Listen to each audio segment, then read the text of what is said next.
Pergunta interessante, olha aqui. Pastor, eu não sou casada na igreja, não fiz casamento religioso, nem civil. Eu moro junto com o meu marido há 5 anos. A pergunta que eu faço é pecado morarmos juntos sem nos casarmos? Pois bem, essa é uma pergunta muito interessante.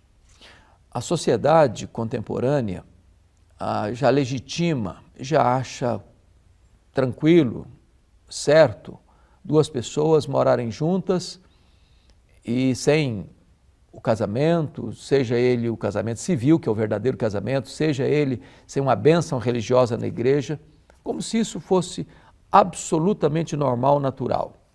Inclusive, com seus direitos civis garantidos numa relação estável. A pergunta não é essa, o que a sociedade pensa, o que as leis humanas dizem. A questão é, o que Deus fala sobre este assunto? Quando 2 pessoas moram juntas e elas não estão legitimamente casadas pelas leis do seu país, elas estão vivendo num concubinato. À luz da Bíblia, isso é uma relação ilícita, ilegítima, que caracteriza adultério. Veja você que quando Jesus vai conversar com a mulher samaritana, ele diz assim para ela, vai lá e chama o teu marido. Ela respondeu assim, eu não tenho marido. E Jesus disse, bem disseste, já tiveste 5, e este com quem estás morando não é teu marido. Ou seja, o que legitima uma relação conjugal entre marido e mulher aos olhos de Deus é o casamento. O casamento. Morar junto sem estar casado não é casamento. A sociedade pode considerar como tal. Deus não. Deus não. A pergunta é a quem você quer agradar? A quem você quer servir? Se você quer estar alinhado com o propósito de Deus e com a vontade de Deus, então não entre nessa relação apenas de morar juntos para ver como é que fica.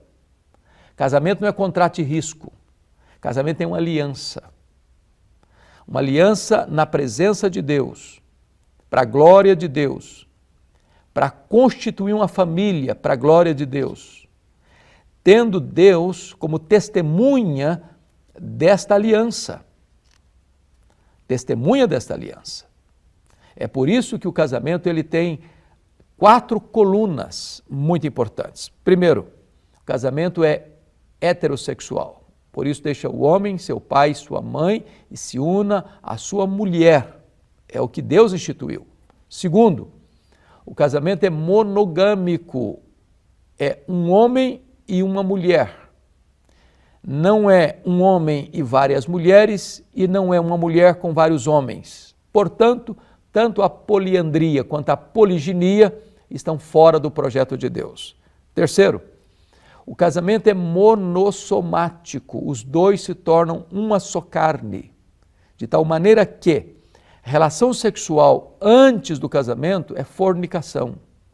Relação sexual fora do casamento é adultério.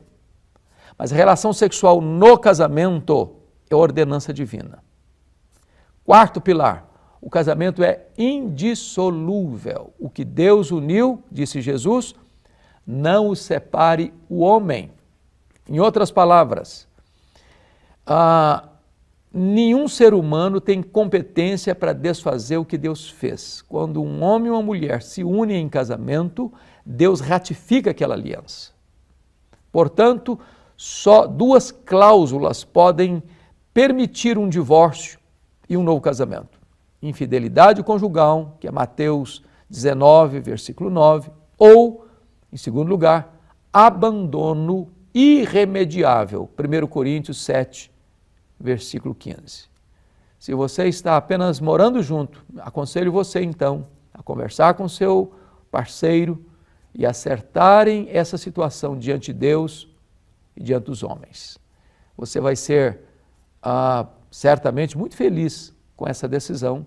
Deus vai abençoar o seu casamento, a sua família, e você vai ter paz na sua alma, quietude no seu coração, sabendo que com isso você vai estar agradando a Deus.